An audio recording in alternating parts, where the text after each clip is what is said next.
Boa noite a todos.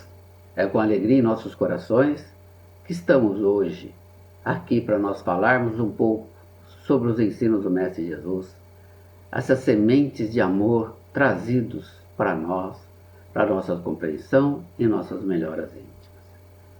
E assim, nós vamos fazer uma pequena prece para nós iniciarmos o trabalho desta noite.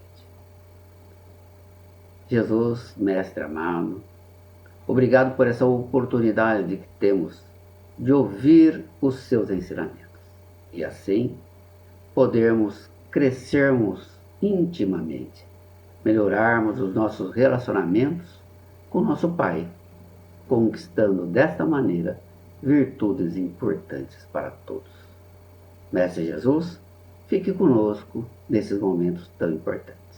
Obrigado.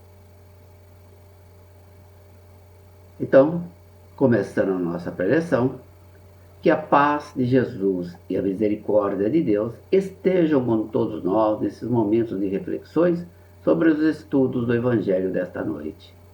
O simples fato de estarmos reunidos para ouvir as mensagens de Jesus, já somos abraçados e abençoados pela misericórdia do Pai, pois estamos dando os primeiros passos em sua direção.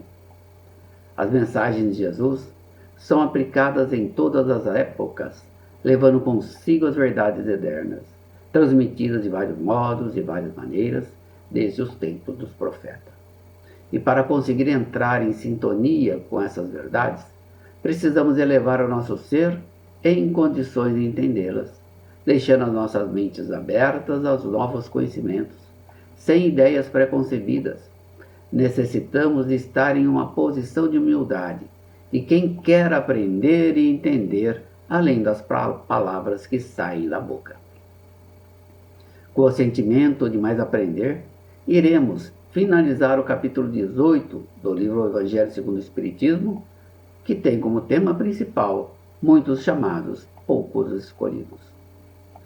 Aprendemos na semana passada que Deus convida todos os seus filhos para o banquete da união com toda a humanidade, com o objetivo de alcançarmos o reino dos céus, onde encontraremos a plenitude espiritual, a paz de consciência, quando o alimento espiritual, as leis divinas, forem assimiladas em nossos corações e mentes. É necessário, antes de tudo, purificar o coração, vivenciando a lei do amor, a lei maior, para com todos os nossos semelhantes. Fomos orientados também a vestir a veste nupcial, isto é, sermos humildes, amorosos, ter boa vontade em encontrar a verdade e, principalmente, colocar os ensinos em ação no amor ao próximo. Porque chamados somos todos nós que recebemos o convite divino para a vida. Porém, o escolhido dependerá da postura de cada um, de como iremos escolher caminhar nessa vida, que caminho queremos seguir, da felicidade ou dos desabores da vida. E o único caminho que nos leva à felicidade futura é através da vivência do Evangelho, uma doutrina de amor que nos aproxima de Deus. E cabe a nós escolhermos em segui-lo ou não, dependendo do nosso entendimento, do momento do nosso despertar. Muitos os chamados e poucos os escolhidos. Esta frase nos remete de imediato a um questionamento. Por que muitos são chamados e poucos os escolhidos? E para compreender esta afirmativa, devemos refletir sobre o que somos chamados e por que poucos são escolhidos. Quais critérios levam a esta escolha? E vamos buscar a mensagem de Jesus, transcrita pelo evangelista Mateus, para entender esta frase. Em seu Evangelho, no capítulo 7, versículos de 13 e 14, nos revela o seguinte ensinamento de Jesus. Entrai pela porta estreita, porque larga é a porta, espaçoso o caminho que leva à perdição, e muitos são os que entram por ela. Que estreita é a porta, e que apertado o caminho que leva para a vida, e com poucos os que acertam com ela. Ao ler e ouvir esse convite de Jesus, vamos buscar o entendimento do caminhar das almas, nessa escola abençoada chamada Terra. Entrai está no imperativo. Seguir ou não esta orientação depende do uso que fizermos do livre-arbítrio. Mas uma coisa é certa: Jesus, como melhor amigo, só nos aconselha ou induz para o que é conveniente. Entrai pela porta estreita. O Mestre utiliza de maneira simbólica a figura da porta que todos nós conhecemos. A porta constitui uma abertura na parede que separa dois ambientes, deixando livre o trânsito entre eles. A casa onde se situa a porta pode ser representada como sendo o nosso interior. Mas aqui, Jesus adiciona uma palavra para uma melhor visualização desta porta, ou seja, porta estreita, apertada, e que são poucos os que aceitam abrir e penetrar no recinto que nos leva a esta porta. A porta estreita é o único caminho que nos conduzirá a Deus. Quando rejeitarmos o convite fraterno para a porta estreita, o tempo e a dor a ela nos conduzirão por misericórdia divina. A porta estreita simboliza a difícil caminhada do Espírito em busca de luz. É este convite que Jesus faz a todos nós. Por isso, muitos os chamados, significando que nós, como humanidade, somos chamados, convidados a transpor a porta estreita. E Jesus nos informa ainda que muitos dos chamados preferem seguir a porta larga. A porta larga é o roteiro fácil do espírito pelo caminho do erro e da perdição. A porta larga expressa o nosso desequilíbrio interior, com que nós somos forçados à dor da reparação, com lastimáveis perdas de tempo. Poucos os escolhidos, porque apesar do convite de Jesus, ainda preferimos os gozos passageiros da felicidade material. Jesus explica que na porta larga o caminho é espaçoso e nos leva à perdição. Perdição? Perdição é ter a certeza de que podemos fazer qualquer ato, sem refletir sobre as consequências. É quando o nosso orgulho e o egoísmo reinam em plenitude, pois aqueles que escolhem esta porta larga cuidam e vivem apenas do mundo terreno com todas as suas ilusões. Eles ignoram que no futuro terão que reparar as injustiças, com consequências muitas vezes dolorosas para a alma em caminho nessa escola chamada Terra. Tanto a porta larga quanto o caminho espaçoso apresentam facilidades para entrar e continuar. Emmanuel, notável instrutor espiritual, nos adverte que devemos desconfiar das facilidades. E diz: tudo tem o seu preço, todavia, o que é bom é alto custo. Exige esforço, trabalho e perseverança. Porta estreita, Jesus nos informa que é o caminho bom do bem, o caminho que nos leva para a vida espiritual, e poucos os que se acertam com ela. Como diz Jesus, poucos os escolhidos. O caminho apertado tem regras, leis e disciplina. Aqui há o despertar das leis divinas no comportamento daquele que escolheu a porta estreita. É o amor florescendo em nosso interior e, como diz Jesus, nos leva à vida espiritual. Estaremos despindo a nossa alma do egoísmo e do orgulho. Para exigir renúncia, sobriedade em todos os aspectos, desapego às outras atitudes a trabalharem no campo educativo, nem sempre optamos por ela. Podemos entender também porta como uma passagem pela muralha do tempo. Se estamos falando de vida, e esta é eterna, pois, como nós sabemos, fomos criados simples e ignorantes e estamos em constante aprendizado e evolução, as portas, estreita e larga, pertencem à muralha do tempo, situada à frente de todos nós, e a construção representa a nossa própria vida, nosso caminhar e aprender pelas diversas oportunidades das existências corporais. Olhando atentamente à nossa frente, visualizamos a porta estreita e a porta larga, mas Conhecedores das leis divinas, não demoramos em reconhecer a porta estreita, que na maioria das vezes recusamos. Ela, a porta estreita, revela o aspecto espiritual em que nos permite marchar na senda evolutiva, com justo aproveitamento das horas. Estreita é a porta da salvação, porque o homem deve realizar grande esforço sobre si mesmo para vencer suas más tendências, na intenção de transpor ao lado o que poucos de nós se resignamos a fazer. É o complemento da máxima: muitos são chamados e poucos os escolhidos. Salvação significa, em nosso estudo, o esforço para caminhar rumo ao desprendimento material. A escolha é livre e a porta estreita nos leva ao crescimento espiritual num processo lento de burilamento, isto é, impregnar lentamente no espírito os preceitos cristãos. Quando escolhemos a porta estreita, a mais estreita de todas as portas, precisamos passar pelo fundo da agulha, despojando-nos de tudo que temos e ficando só com aquilo que somos.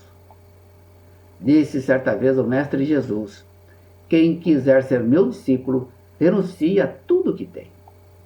É este ser despido, livre de todas as impurezas do ter, transpondo para a vida espiritual, mesmo encarnado. É o passo decisivo que leva à vida eterna. É quando largamos o nosso orgulho próprio e deixamos o materialismo para trás, ouvindo os nossos corações. A porta larga revela nosso desequilíbrio interior, a que somos forçados à dor da reparação com lastimáveis perdas de tempo. Larga é a porta da perdição, porque são numerosas as más paixões e maior número dos seres humanos envereda pelo caminho do mal e, portanto, é a mais frequentada. Este é o estado atual da humanidade terrena, porque, sendo a Terra mundo de expiação, nela ainda predomina o mal. Quando a Terra se achar transformada em um mundo de regeneração pela sua evolução natural, a estrada do bem será a mais frequentada. E diante das duas portas, temos o passado e o presente de nossas vidas. Após a passagem por elas, o futuro e a eternidade. Ou seja, do lado de cá, a sementeira do hoje, do lado de lá, a colheita do amanhã. A transposição de uma das portas é ação obrigatória para todas as criaturas, que sabe ser a porta larga a entrada na ilusão. Ilusão do nosso orgulho, do nosso poder, ilusão do nosso egoísmo, do mundo girar somente para nós. Ou ainda, esta é a porta dos caprichos enganadores da vida material, e a saída será pelo reajuste e pela dor. A porta estreita é a porta do serviço e da dificuldade, ou seja, é a saída do erro e, portanto, a entrada na renovação espiritual, a participação no banquete divino. A porta estreita é o privilégio, mas conquista acessível a todos nós, uma vez que o progresso está na lei de Deus e no dicionário divino não existe o termo privilégio. Numa outra passagem do Evangelho de Jesus, Lucas, no capítulo 12, versículos 41 e 48, nos ensina: o servo que souber da vontade de seu amo, e que, entretanto, não estiver pronto e não fizer o que dele queira o amo, será rudemente castigado. Mas aquele que não tenha sabido da sua vontade e fizer coisas dignas de castigo, menos punido será. Muito se pedirá àquele a quem muito se houver dado, e maiores contas serão tomadas àquele a quem mais coisas se acha confiado. Fica claro nessa passagem que todo aquele que conhece os ensinos do Cristo e não os pratica é certamente culpado pelos seus enganos. Mas essa advertência de Jesus não é somente para as pessoas que estão dentro de seitas cristãs. Todos, letrados ou iletrados, crentes ou incrédulos, cristão ou não, o podem receber, pois os espíritos se comunicam por toda parte. Temos conhecimento de que é certo e do que é errado, portanto, seremos chamados a responder pelos nossos atos. Não podemos alegar ignorância, nem falta de instrução, nem com a obscuridade dos sentidos alegóricos. Quando não aproveitamos os ensinos para a nossa melhora, quando ficamos admirados com fatos e curiosidades, sem que despertem os nossos sentimentos, e continuamos com nosso orgulho, com nosso egoísmo e apegados aos bens materiais, somos responsáveis pelos enganos cometidos, porque conhecemos qual caminho deveríamos seguir. Cada um de nós está em uma condição evolutiva diferente, e de acordo com o aprendizado já adquirido, compreendemos quando Jesus nos diz que a culpa está na razão das luzes que cada criatura possua. Uma outra passagem do Evangelho de Mateus, o capítulo 13, versículo 10 a 14, temos um outro ensino de Jesus, assim narrado. Aproximando-se dele, seus discípulos lhes disseram: por que lhes falas por parábolas? Respondendo, disse-lhes ele: é porque a vós outros vos foi dado conhecer os mistérios do reino dos céus, ao passo que a eles isso não foi dado. Porque aquele que já tem, mais se lhe dará, e ele ficará na abundância. Aquele, entretanto, que não tem, mesmo o que tem, se lhe terá. Por isso é que lhes falo por parábolas, porque vendo, nada veem, e ouvindo, nada entendem, nem compreendem. Neles, nos mistérios do reino dos céus, se cumpre a profecia de Isaías, quando diz: ouvireis com os vossos ouvidos e nada entendereis, olhareis com os vossos olhos e nada vereis. Aquele que recebeu o conhecimento dos mistérios do reino dos céus é o que possui o sentido das palavras divinas. Recebeu unicamente porque manteve-se digno dela e porque o Senhor, em seu amor misericordioso, anima os esforços que tendem para o bem. Quando somos perseverantes, esses esforços atraem a graça do Senhor. São um imã que chama a si o que é progressivamente melhor. As graças copiosas que nos fazem forte para galgar as montanhas santas, em cujo cume está o repouso após o trabalho. E assim podemos refletir. A quem se consagra ao serviço, mantendo o trabalho, mais progresso. A quem auxilia o próximo, mantendo a fraternidade, mais recursos. A quem respeita o esforço alheio, mantendo a colaboração e louvor do bem, mais estima. A quem estuda, mantendo a instrução geral, mais cultura. A quem cultiva a compreensão, mantendo a concórdia, mais clareza. De outro modo, quando o ensino diz: tira-se ao que não tem e tem pouco, mostra uma figura de imagem. Deus não retira das suas criaturas o bem que já foi aprendido e que está sendo feito. Vamos deixar de sermos cegos e surdos. Vamos abrir as nossas inteligências e os nossos corações. Enxerguemos pelo nosso espírito, escutemos pela nossa alma e não vamos interpretar de modo tão grosseiramente injusto as palavras daquele que fez resplandecer aos nossos olhos a justiça do Senhor. Não é Deus quem retira daquele que pouco receberá. É o próprio Espírito, que por pródigo e descuido não sabe conservar o que tem e aumentar, fecundando o óbolo que lhe caiu no coração. Assim, podemos também refletir. A quem confunde os outros, mantendo a obscuridade, mais sombra. A quem se queixa, mantendo o azedume, mais desânimo. A quem se irrita, mantendo a agressividade, mais desespero. A quem cria dificuldades no caminho dos semelhantes, mantendo obstáculos, mais problemas. E em uma linguagem simples, um dos amigos espirituais nos convida a refletir, dizendo: aquele que não cultiva o campo que o trabalho de seu pai lhe grajeou, e que lhe coube em herança, o vê cobrir-se de ervas parasitas. É seu pai quem lhe tira as colheitas que ele não quis preparar?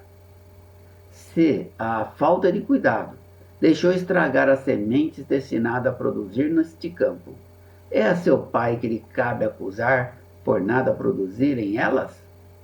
Não. Em vez de acusar aquele que tudo lhe prepara, que é nosso pai, de criticar as suas doações, queixe-se do verdadeiro autor das suas misérias, que é a si mesmo, e arrependido e operoso, entregue-se, corajoso, mãos à obra, arroteie o solo ingrato com o esforço de sua vontade. Lavre-o fundo com o auxílio do arrependimento e da esperança. Lance nele, confiante, a semente que haja separado por boa, dentre as más. Regue-o com seu amor e a sua caridade. E Deus, o Deus de amor e de caridade, dará àquele que já recebera. Verá ele, então, coroados de êxito os seus esforços, e um grão produzir 100 e outro 1000.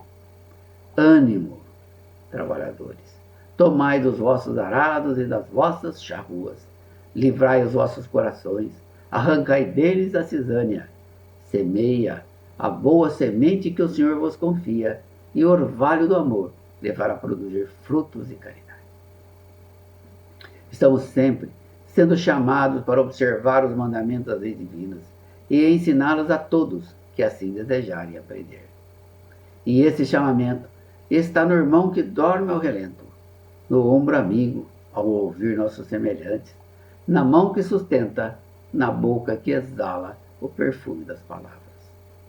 Vamos utilizar todos os recursos intelectuais, materiais e morais que dispomos para realizar tão bem quanto possível a tarefa que nos coube como cristão e fazer tudo bem ao nosso alcance, seguindo sempre o roteiro traçado por Jesus. Com a nossa vida alicerçada sobre a rocha dos ensinos de Jesus, vamos examinar qual passagem queremos eleger em nossos atos comuns, na existência que se desenrola momento a momento. Por milênios, temos sido viajores do tempo, a ir e a vir pela porta larga, nos círculos da viciação que forjamos para nós mesmos, enganados na autoridade transitória e na posse amoedada, na beleza física e na egolatria aviltante. Somos todos chamados a buscar a porta estreita que nos leva à vida espiritual, mas poucos conseguem, pois o seu pensar e sentir ainda busca o caminho das ilusões do mundo, onde tudo pode, desde que se sintam felizes por alguns momentos. Seguremos firmemente as mãos de Jesus e, sem receio, caminhemos a jornada do agora. Vamos ouvir e atender o chamamento de Jesus e entrar pela porta estreita que leva a felicidade a todos nós, para a vida verdadeira, a verdade justa da felicidade plena. E que as reflexões desta noite animem esses nossos corações e a chama desse amor fraternal brilhe em todos nós, sem receio de entrarmos pela porta estreita. Obrigado a todos. Agora, depois de nós ouvirmos a preleção, estamos com nossos corações um pouco mais tranquilos, ameno, e podemos assim fazer o que Jesus nos pede, usar da nossa caridade adquirida com virtude para ajudar as pessoas que amamos. Então, vamos fazer a nossa vibração, pedindo encarecidamente a Jesus, nosso Mestre, que nos auxilie e caminhe ao nosso lado nesses momentos. E com Ele, vamos até os nossos familiares, as pessoas que Deus, nosso Pai, colocou ao nosso lado nessa encarnação, para podermos nos relacionarmos uns com os outros, com o nosso coração aberto, cheio de mansidão, amor, caridade, justiça para com todos, e assim crescermos juntos rumo a essa porta estreita. Vamos também abraçar mais de perto em nossos corações aquele familiar que temos um pouco mais de dificuldade, mostrando a ele nosso sentimento de carinho, de amor, que apesar das nossas diferenças, nos amamos em Cristo. E esse amor nos fortalece a ambos a caminharmos em rumo ao Pai. Vibremos então pelos nossos familiares.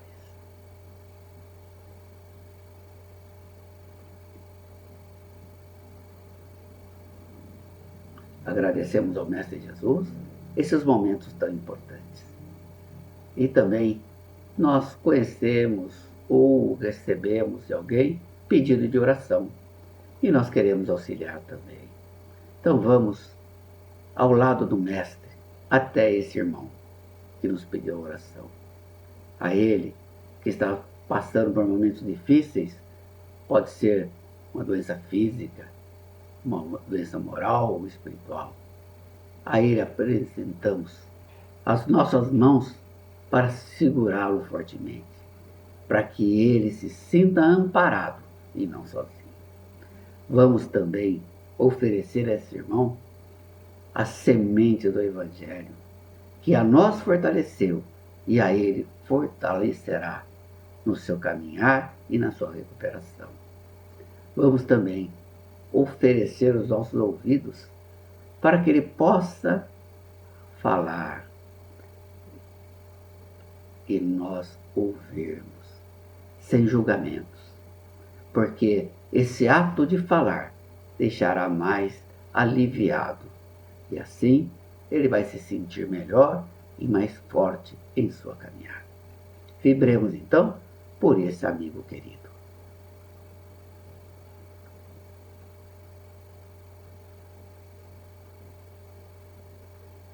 Agradecemos ao Mestre Jesus essas oportunidades tão importantes, que é a nossa doação de amor, dessa virtude tão importante a todos nós, que é colocarmos esse amor em movimento a favor do nosso próximo. Obrigado, Mestre Jesus, pela sua companhia. E a todos vocês pela companhia até esse momento. Agradecemos a todos. Muito obrigado.